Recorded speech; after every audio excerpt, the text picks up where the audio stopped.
Greetings. Welcome back to Journey Through Torah. We're going down the rabbit hole again. You know, there's a lot of things that we have learned or think we've learned that are lies. Our fathers have taught us lies, worthless and unprofitable things. We're going to expose those lies as we go through Torah. That's what we're doing. We're at Deuteronomy 9 today. Starts out, "Hear, O Israel." No, it starts out, "Shema, Israel." Those two words, we think we know what it means, but we've got to understand more deeply. Let's look at here. Here, the first word. If we go back to Deuteronomy 4, look what it says here. About here. They translate it as listen. Same word, Shema. Listen means hear and obey. Shema means hear and obey. Why do they translate it as listen in one place and hear in the other place? I hate that. I like to see continuity in translation. But look at what it says. And it's got Israel there too. No, Israel, Shema. Shema to what? To the statutes and the judgments, which I teach you to observe, Shemar, that you may live and go in and possess the land which Yehovah, your father's Elohim, is giving you. What are we hearing? What are we listening to? What are we hearing and obeying? The commandments of Yehovah. Now, Israel. Let's go back to where we were in 9. It says, Shema. I'm reading on the right. Then it says, Israel. Who is Israel?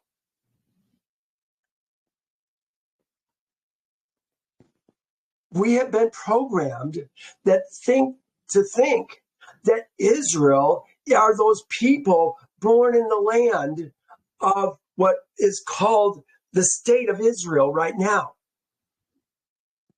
Or maybe they're descendants, actual descendants of Abraham, Isaac, and Jacob. And if you aren't a descendant of Abraham, Isaac, and Jacob, you can't be Israel. We've got false ideas. Who is Israel? Let me show you something. And I've used it often, but this is Moses. No, this is actually Yehovah talking to Moses and telling him to say to Pharaoh. What is he going to say? Thus says Yehovah, my son. Hear that? Yehovah has a son. My Bekor. What's a Bekor? A Bekor is a firstborn male. Is Israel. There's the definition of who Israel is. Israel is Yehovah's firstborn, his son. Yehovah has many sons. But when we talk about Israel and the Ezra, which we're going to talk about in just a second, the Ezra has no plural form. You could be one Ezra, or you could be many Ezra, but you're still Ezra. His son, his firstborn, Israel. Now, we did not leave Israel or leave Egypt until when? Until we kept the Passover.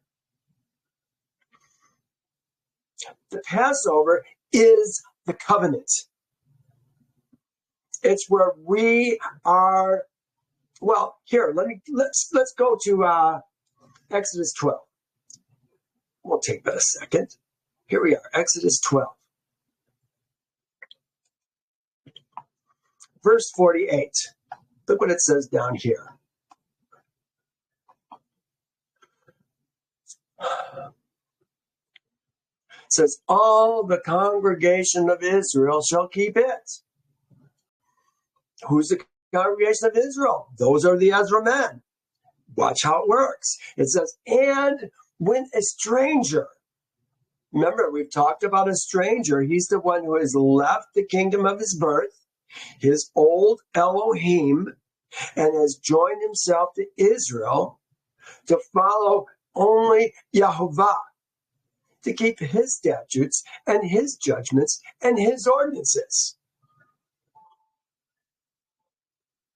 Many think that if you keep the Ten Commandments, you become Israel. It doesn't work like that. At best, you're a stranger, a ger. That's what the ger is. That's what the stranger is, a ger, a gerim. If there's more than one, but it has a plural to that word. Ger, one man, gerim, more than one man. It says, when the stranger, the ger, dwells with you, who, the congregation of Israel, the Ezra men, to keep the Passover to Yehovah. All his males, it's about men, it's not about ladies, must be circumcised, and let him come near and keep it. And what does it say? And he shall become as a native of the land. What is the native of the land? Here it is right here. It says, and exists and become. Hayah is the word. He's being translated or transcribed or changed into something else. What's he being changed into? Remember, it's about the 10 minutes, about this Ezra and the ger who dwell with them. Look what it says. We're talking about the ger. He shall become as a, here it is, as a Ezra. Haaretz. Ezra Haaretz. What is that? That is about the land and the seed. Remember, when Yehovah talked about Abraham and Isaac's seed, he said they were going to inherit the land. That's a promise that we had. And then he says, but no uncircumcised person shall eat it. That means a lady doesn't eat it, and men eat it. Gee, I've never seen that before. That's so interesting. But this is what we're talking about. Israel are the Ezra men. You can't be an Ezra man and follow other Elohim. This is what we talked about. What was it, even last week? Was it last week? Let's go to Deuteronomy 8. Here it is. This is what we did last week. Where do I want to go? Let's start in 2. And you shall remember that Yehovah, your Elohim, led you all the way these 40 years in the wilderness to humble you. This is about humbling us. Why? To test us, to know what is in our heart. Talked about the heart just recently when we talked about loving Yehovah with all our heart, with all our soul, with all our me'od. All these teachings fit together. You've got to look at them and listen every week. If you want to learn Yehovah's ways, it's line upon line, precept upon precept, here a little, there a little. To know what's in your heart, whether you would keep his commandments or not. There it is. Well, we talked about this last week when you were eating and are full. Look at it says, when you have eaten and are full, then you shall bless Yehovah your Elohim for the good land which he has given you. Beware that you do not forget Yehovah your Elohim by not keeping, look what it says, his commandments, his statutes, and his judgments, which I command you today. He's always using the word today. this day, the day. He says, lest when you have eaten and are full and have built beautiful houses and dwell in them, when you have herds and flocks, when your herds and flocks multiply, your silver and gold are multiplied, all that you have is multiplied. When your heart is lifted up and you forget, Yehovah, your Elohim, have brought you out of the land of Egypt, out of the house of bondage, who led you through the wilderness. Let me drop down. Then it shall be, if you by any means forget Yehovah your Elohim, follow other Elohim. What are other Elohim? Lawmakers and judges. That's what we do. That's what I did for 50 years of my life before I finally started making some changes. I'm 71 now. But I followed other Elohim. Serve them, worship them. Yeah. Rise, all rise. And talking about the courts, He says, I testify against y'all this day that you all shall surely perish. Well, that's kind of where we ended last week. So here we are, starting this week. Hear, O Israel. Here, it doesn't have O, it just says, Hear, Israel. The day that thou crosses over the Jordan. Here, they're translated as today. Well, how can it be today? We're in the 11th month of the 40th year. We're going to mourn for Moses the whole 12th month before we go into the land, like on the 6th day of the 41st month, or the 41st year. How should I say that? First month, I think it's like the 6th day of the 41st year. We're going in. It's not today, but that's what I say. Maybe you could say the day thou crosses over the Jordan to go into and possess the nations. That maybe works. He was just talking about this day or today. He used today again in 4. He used it in 8. He uses it 32 times in Deuteronomy. But again, it's got to be sometime during the 11th month. He's going to be dead, and we're going to be mourning him for a whole month in the 12th month. Keep that in mind. It's kind of a mystery word to me. The day thou crosses over the Jordan to go and to possess nations greater and mightier than thyself, cities great and fortified in the skies. It says up to the skies. It seems like it's in the skies. The skies. What is the skies? The word they use here, right here, is this one, shamayim. Shamayim. Lofty sky, aloft. Look, right here. We're talking about high walls in the skies. Here's where the birds fly. And Elohim said, let the waters abound. This is Genesis 1. With the abundance of living creatures. And let birds fly above the earth, above the face of the firmament, across the face of the firmament, of the heavens, of the shamayim. The shamayim is where the birds fly. Seems like the firmament is what holds the shamayim into the earth. Remember, you can't get through the firmament. Hate to tell you, the sun and the moon are under the firmament, under the waters. Can't get through them. This whole NASA psyop is really throwing people for a loop, but I think we're exposing our first supposed moon landing that was completely fictional. Okay, So, verse 2.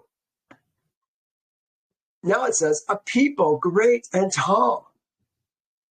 It says, the descendants of Anakim. The descendants of Anakim. You know what it really says?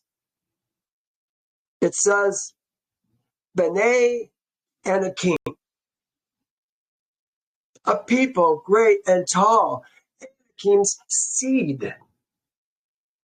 See, if we're going to be, again, continuity in translation, how come we don't say the children of Anakim? Would we be afraid of the ladies of Anakim? But they say the descendants of Anakim. How come they don't say the children of Anakim or Anakim's sons?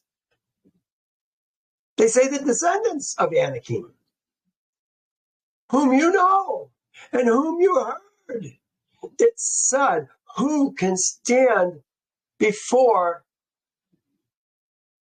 B'nai Anak, Anak's seed. So one says Anakim's seed, the other one says Anak's seed. They're basically the same because Anakim's seed comes from Anak. You see that? Anak's seed. Again, why doesn't it say the children of Anak? The sons of Anak. It's Anak's seed. Now, one thing I did not mention when we're talking about Israel's seed being the Ezra men, and I really need to make a point of this. In fact, I'm going to go back to verse 1. Where's it 1? Yeah, here. Look what it says. Then thou shalt say to Pharaoh, thus says Yehovah, my son, this is Ben, my son, my firstborn is Israel. Now, when we talk about Israel, we're talking about spiritually born men, second-born men. Oh, I almost forgot to talk about that, and I'm so glad that I did. When Jesus was supposedly talking to Nicodemus, saying you must be born of the flesh and the spirit to enter the kingdom of heaven, he says, how can a man be born again when he's old? Can he enter once again into his mother? He's thinking flesh. He's not thinking spirit. Ezra men are spiritually born men, like Abraham and Isaac and Jacob. Now look what it says. So I say to you, he's talking to Pharaoh, let my son go that he may serve me. His son serves him, not the kings of the earth. But if thou refuse to let him go, I will kill thy son, thy Bekor. Now, same word. But one's talking about a spiritually born man, and the other one is talking about a fleshly born man. You must be born again. You must become Ezra men if you expect eternal life. We've learned a narrative that is a lie. And, it's kind of what's going on with NASA right now. We're hiding Yehovah. We're hiding the firmament. We're still believing somehow the moon is thousands of miles away. Oh, there's so much that we have been lied to, you guys. But this is the difference between the first birth and the second birth. He's killing the flesh-born men. The spiritually born men are going to live and go out of Egypt and serve him. Let my son go, that my son, my firstborn go, that he may serve me.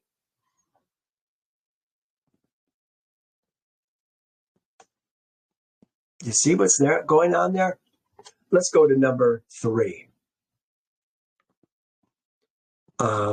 Therefore, understand today that Yehovah, thy Elohim. He's talking to the Ezra man, Israel. There's so many different ways that you can say that. His son.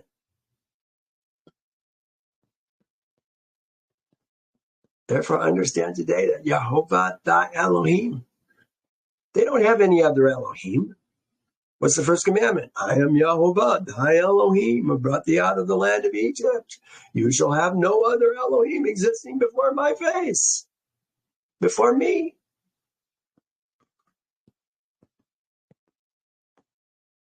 Therefore, understand that Yehovah, thy Elohim, is he who goes before thee as a consuming fire. He will destroy them and bring them down before thee. So thou shalt drive them out and destroy them quickly, as Yehovah has said to thee. He says, do not think in your hearts. Remember, its heart is deceitful above all things, desperately wicked. Do not think in your heart. After Yehovah, your Elohim, has cast them out before thee, saying, because of my righteousness, Yehovah has brought me in to possess the land. Look what he says.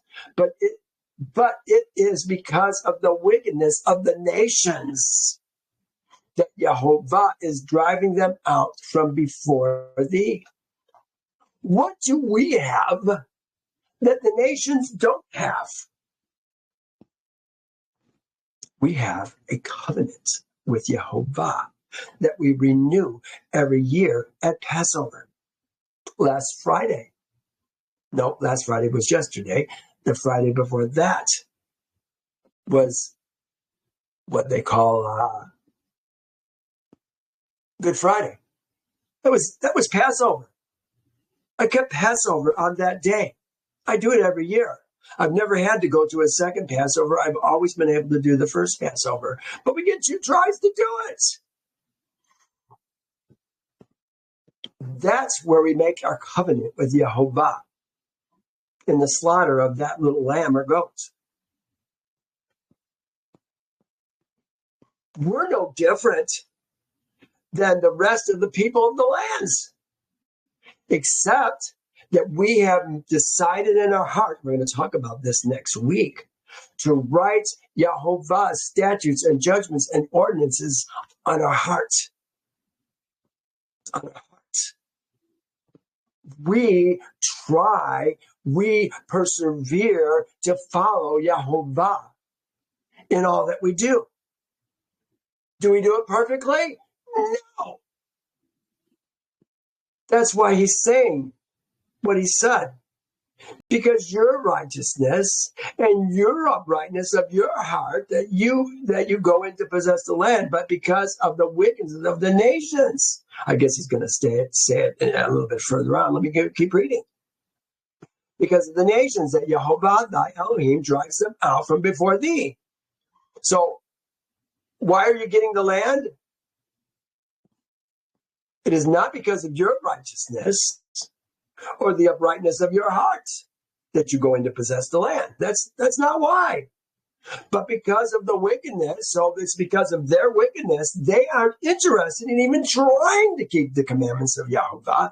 They've made no covenant with Yehovah, and that he may fulfill the word which he swore to thy fathers. Who's their fathers? Abraham, Isaac, and Jacob. It's all about what? The land and the seed, the land and the seed, the land and the seed. We're finally going into the land. Praise Yehovah. It's going to happen in the future. He's going to bring us in from all over the earth. Where is he going to bring us? I don't know. We'll find out. Therefore, understand. Verse 6. Therefore, understand that Yehovah, thy Elohim, the lawmaker and judge, he's the only lawmaker and judge, is not giving thee this good land to possess because of thy righteousness. For thou art a stiff-necked people. Hear that? I'm a stiff-necked people. And I sincerely try to keep Yehovah's ways, but I know I fail often. not by trying to do it, by choosing to do it. Sometimes you just don't know. He says, remember, do not forget how thou provoked Yehovah thy Elohim to wrath in the wilderness, from the day that you departed from Egypt until, now he's changing it, from the day that you all departed. He was talking first person singular. Remember, do not forget how thou provoked Yehovah thy Elohim to wrath in the wilderness, from the day that y'all departed from the land of Egypt until you all came back to this place. You have rebelled against Yehovah. Yeah, he switches from second person. Switches to second person. I put, at least they departed. How many of us men will? Men don't want to follow Yehovah's statutes, judgments, and ordinances. We've learned lies. Oh, don't you know the sacrifices were all taken care of? Yehovah has changed that. Folks, Yehovah does not change. He is the Savior. There is no other. Look at Isaiah 43.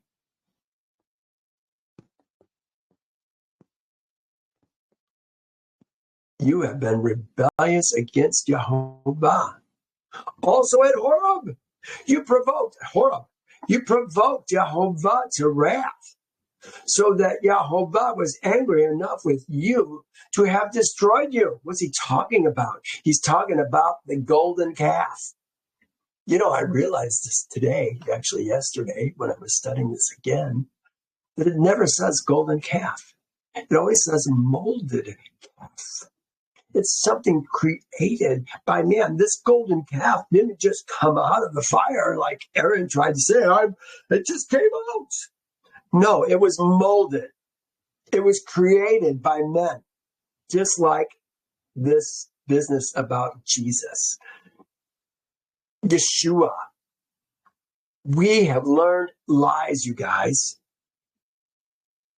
Get mad at me, but find out how it all fits together. I'm showing you life.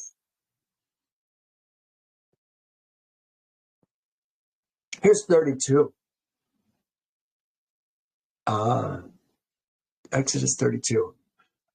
Talking about the golden calf. No, this is the golden calf chapter. Here's the first two verses of that. Then here's 32, 7 and 8. It says, and Yehovah said to Moses, go down, for your people whom you brought out of the land of Egypt have corrupted themselves. They have turned aside quickly out of the way which I have commanded them. They have made themselves a molded calf, not a golden calf, and worshipped it and sacrificed to it, and said, this is your Elohim, O Israel. Isn't that what we're doing with Jesus? That's why I call him the modern day golden calf. I'm going to have to change it, the modern day molded calf. This is your Elohim, O Israel, that brought you out of the land of Egypt. Here's the rest of it. And Yehovah said to Moses, I have seen this people, and indeed it is a stiff-necked people. That's why he's bringing it up here, because we're stiff-necked. He's bringing it back to where we were. Now, therefore, let me alone, that my wrath may burn against them, that I may consume them. What did we just say? If you turn to other Elohim from Yehovah in the end of chapter 8, you will perish along with the rest. And I will make of thee, Moses, a great nation. That's where he was. Moses laid down, cried, oh, no, God, don't destroy them.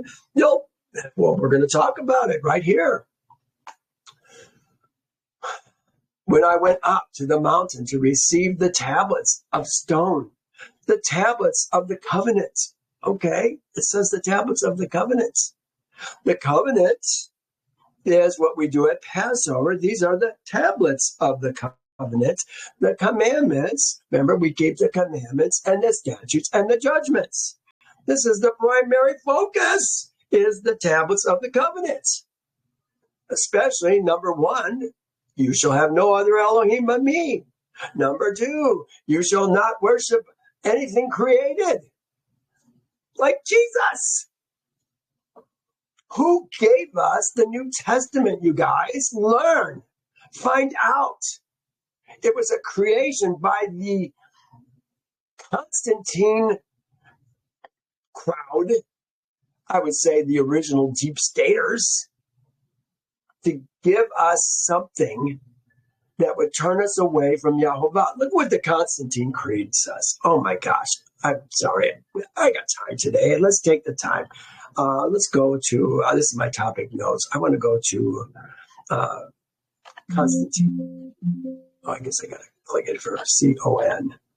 Here's the Constantine Creed. Right here.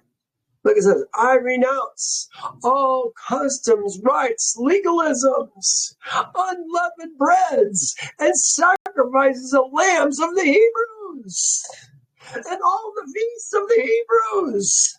Sacrifices, prayers, aspirations, purifications, sanctifications, propitiations, and fasts, the new moons, and the Sabbaths. Do you think maybe they're turning you away? They're the ones who created this new Elohim, Jesus. Jesus Christos. Two gods that they merged together to make you believe that we have a new Elohim on the earth.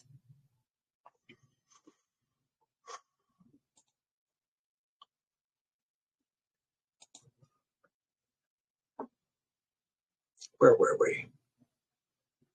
Talking about the covenants. The tablets of the covenants. Yeah, those are the tablets of the covenant. They're not the covenant. They're tablets of the covenant, which Yehovah made with you, y'all.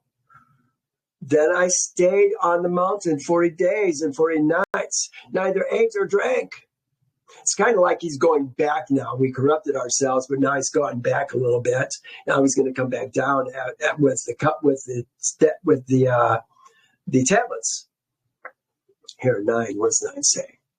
No bread or water, 40 days, 40 nights. Seems like a lot, doesn't it? How does that work? When I went up to the mountain to receive the tablets of stone, the tablets of the covenant, we read that. Then Yehovah delivered to me 2 tablets of stone, written with Elohim's finger. And on them were the words which Yehovah had spoken to you all. Remember, he only spoke to the Ezra men on the mountain. The 2 days or 3 days before, he said, don't go near a woman. There's no ladies at the mountain. He's speaking to the Ezra men. There were no Ger there. There were no servants there. Only Ezra men. Israel was there. Spoke to you. These are the words they heard. Oh, Moses, don't let him say anymore. We're too afraid. You listen to him. Whatever he says, we'll do. They couldn't even hear his voice anymore. Their wickedness was being exposed by the brilliance of his righteousness.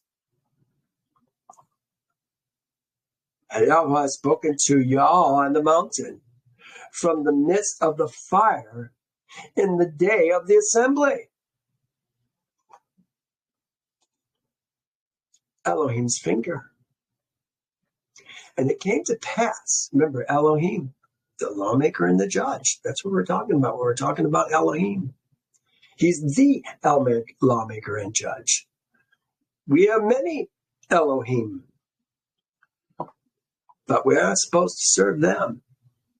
And it came to pass at the end of 40 days and 40 nights that Yahweh gave me the 2 tablets of stone, the tablets of the covenant's tablets. Then Yahweh said to me, arise, go down quickly from here. For thy people, he's calling them thy people, not my people, thy people, whom thou brought out of Egypt, have acted corruptly. He's not even taking possession of these people because they're so perverted. This is where we're at right now, guys.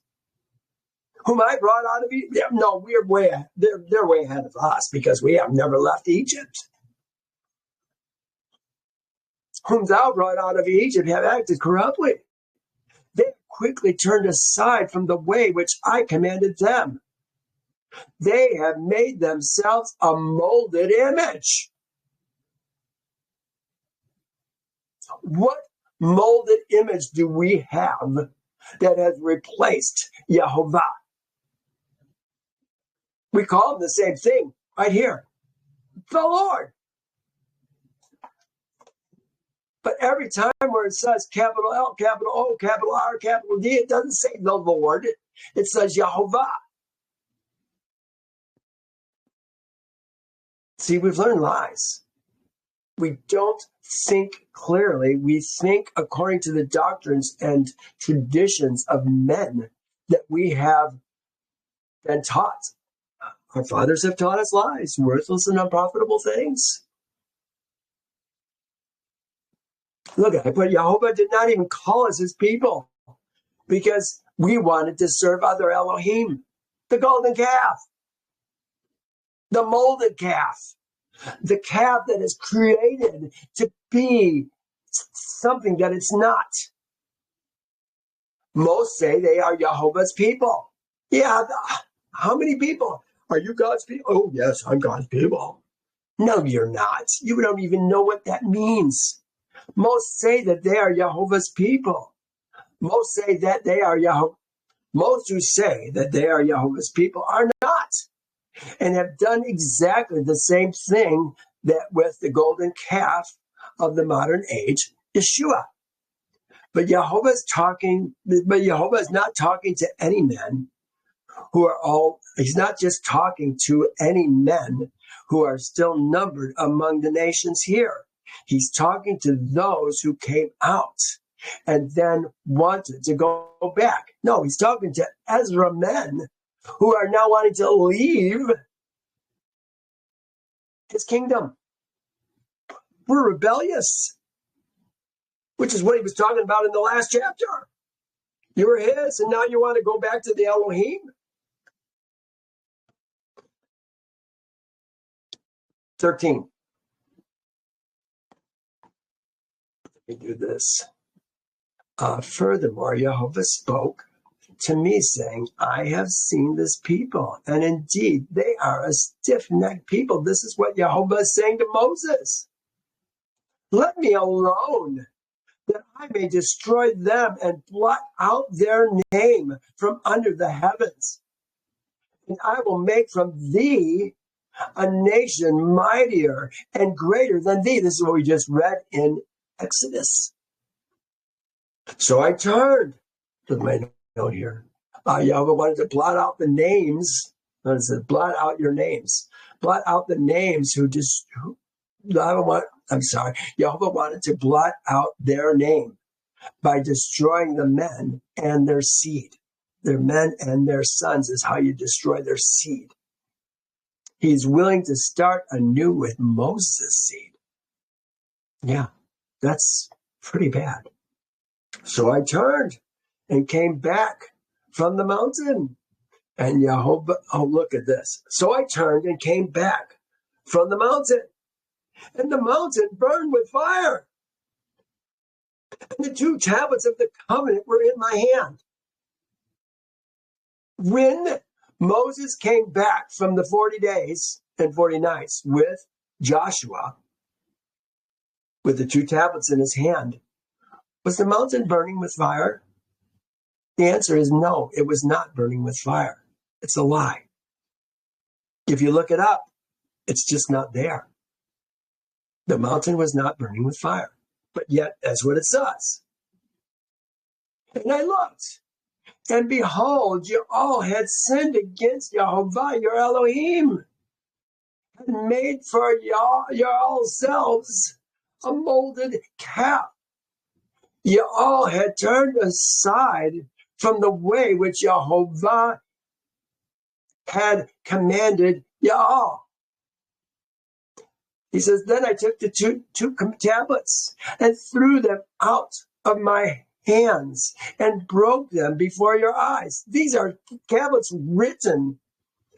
No, the tablets were actually even created by Yehovah and then written on both sides with his finger. Oh my gosh, he threw them on the ground. And I fell down before Yehovah as at first. 40 days and 40 nights. I neither ate bread nor drank water because of all your sin, which you all had committed in doing wickedly in the sight of Yehovah to provoke him to anger.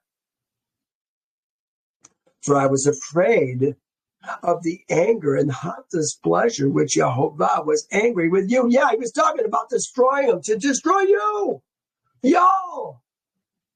But Yehovah listened to me at that time, thankfully. And Yehovah was very angry with Aaron and would have destroyed him. So I prayed for Aaron also at the same time.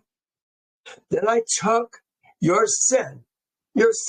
What is that? The calf, which you had molded, and burned it with fire and crushed it and ground it. Very small until it was a fine dust, and I threw its dust into the brook that descended from the mountain. So I ground up the molded image, the molded calf.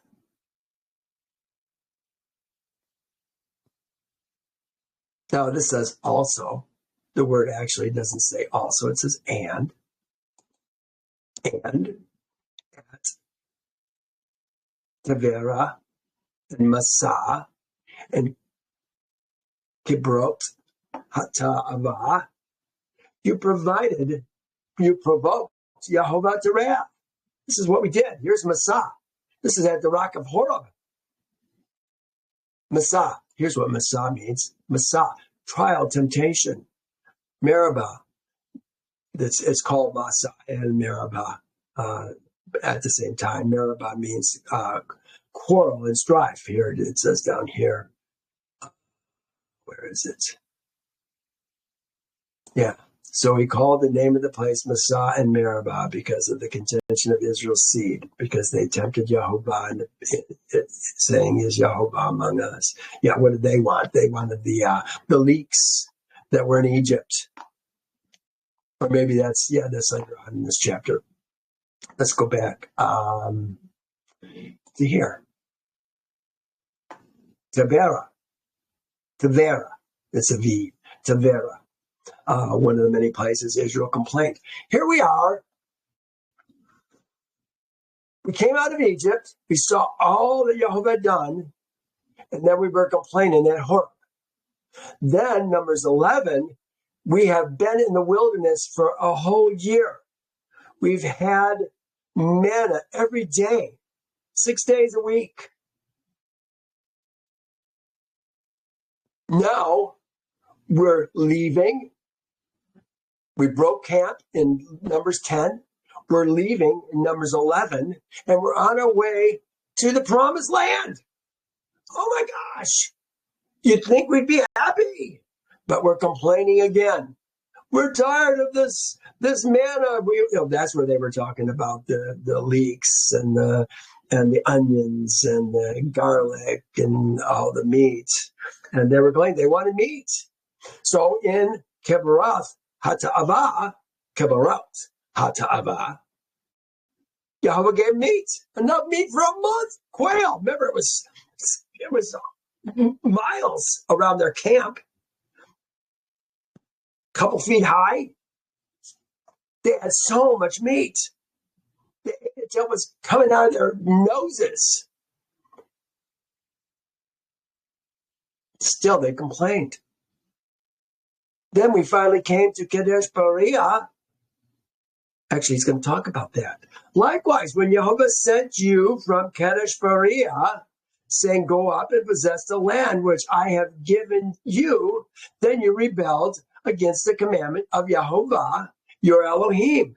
You all did not believe him, nor obey his voice. What happened? The spies came back, scared us. We wanted to return to Egypt. Yehovah said, go, you can take the land. We wouldn't go. Then we found out that we were going to end up being in the wilderness for another 40 years. We, men, everybody 20 years old and above when they left Egypt, was going to die. Our sons, who we said were not going to, they were going to kill our sons, they lived. Those are the guys who are with Moses right now. But we said, oh, well, we'll go up. So then we decided to go up, but Yehovah did not go with us. The Ark of the Covenant didn't go with us. Moses didn't go with us. And we got chased away. That was the beginning of our 40 years in the wilderness.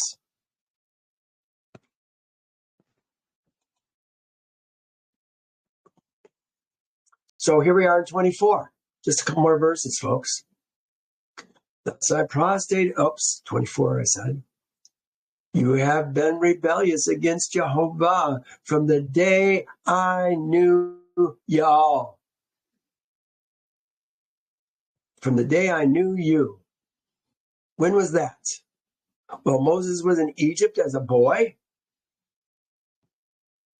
and a young man. Was that when? When he came back with Yehovah for them? Was that when he knew him? See, I think he knew him even when they were in Egypt. I think they started out good, but in Egypt they got perverted. Moses says, thus I prostrated myself before Yehovah 40 days and 40 nights. I kept prostrating myself because Yehovah had said he would destroy you. Oh, look at how many times we've seen it. This is Numbers 14, 16, 16, 16.